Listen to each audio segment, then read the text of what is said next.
খুলনায় সবজির বাজারে স্বস্তির বাতাস বইলেও উত্তাপ ছড়াচ্ছে ডিম ও জিরা। নানা অজুহাত দেখিয়ে এসবের দাম বাড়ানোয় ক্ষুব্ধ সাধারণ ক্রেতারা। লাগামহীন মাছ মাংসের বাজার, খুলনার বিভিন্ন বাজার সহ আশপাশের বাজার ঘুরে দেখা যায় হঠাৎ করে ডিমের দাম প্রতি পিসে 2 টাকা বৃদ্ধিতে ক্রেতাদের মধ্যে মিশ্র প্রতিক্রিয়া দেখা দিয়েছে। জিরার দাম প্রতি কেজিতে বেড়েছে 100 টাকা। খুচরা বাজারে পেঁয়াজ বিক্রি হচ্ছে 70 টাকা, রসুন 220 টাকা আর আদার কেজি 280 টাকা। ক্রেতারা বলছেন আসন্ন ঈদকে কেন্দ্র করে আগে ভাগে অসাধু চক্র এসব পণ্যের দাম বাড়িয়ে দিয়েছে। সব রকম নিত্য পণ্যের চড়া দামে ক্ষুব্ধ স্থানীয় সাধারণ মানুষ।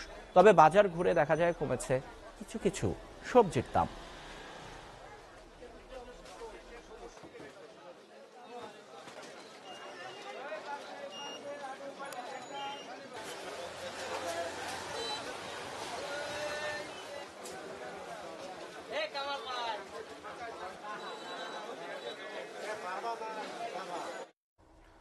দর্শক, খুলনার বাজার পরিস্থিতি জানাতে সরাসরি যুক্ত হচ্ছেন সহকর্মী রকিবুল ইসলাম মতি।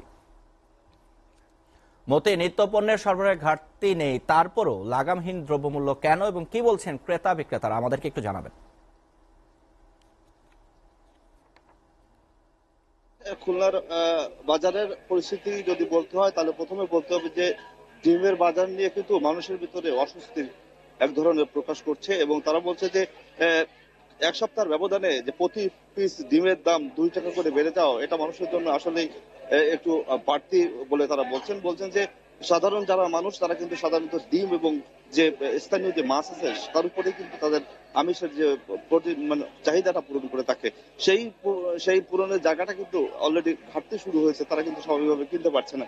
আমি যদি স্বাভাবিকভাবে বলতে চাই যে খুলনার যে সমস্ত বাজার আছে সে সমস্ত বাজারগুলোতে ঘুরে আমরা দেখেছি যে যে সবজির যে বিষয়টা আছে সেই সবজির দাম কিন্তু ফুলকপির যেটা ছিল সেই ফুলকপির দাম কিন্তু আগে যে 40 টাকা ছিল সেটা কিন্তু এখন বেড়ে দাঁড়িয়েছে 120 টাকা, 120 টাকা এবং বাঁধাকপি 40 টাকা, বিট কপি 200 টাকা এবং বরবটির দাম বিক্রি হচ্ছে আমি যদি বলি 80 টাকা, কচু 60 টাকা, বেগুন 70 টাকা, টমেটো 60 টাকা শুরু থেকে এবং টাকা বিক্রি হচ্ছে, লাউ 30 থেকে 40 টাকা। এরকম যে সবজি আছে সেই সবজি কিন্তু বিক্রি হচ্ছে বেশ কড়া দামে। বলা হচ্ছে যে এই সিজনের শেষ সময়ের কারণে সাধারণত যে এই দাম বৃদ্ধি পেয়েছে। আমি যদি মাছের কথা বলি আপনাদের, এখন মাছের যে খরা তাপ চলছে, খরা তাপের কারণে যে মাছের যে সাধারণ যে উৎপাদনের যে জায়গাটা সেই জায়গাটা নষ্ট হওয়ার কারণে মাছ কিন্তু এখন বাজারে পর্যাপ্ত আসছে না। মাছের প্রকারভেদ হিসেবে আমি যদি বলি রুই মাছ বিক্রি হচ্ছে 450 থেকে 700 টাকা পর্যন্ত বিক্রি হচ্ছে এবং দেশি মাছ যেগুলো যে অঞ্চলে বিল খাল যে মাছগুলো হচ্ছে কই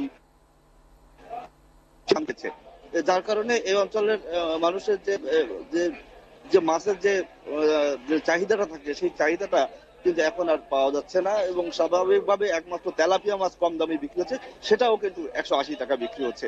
স্বাভাবিকভাবে যদি বলা হয় যে মুরগি এবং খাসির যে মাংস যে দাম আছে সেটা কিন্তু আগের মতোই স্বাভাবিক অবস্থায় আছে। খুলনার বাজারে পরিস্থিতি এই ছিল। রাজেশ, মতি, আপনাকে ধন্যবাদ।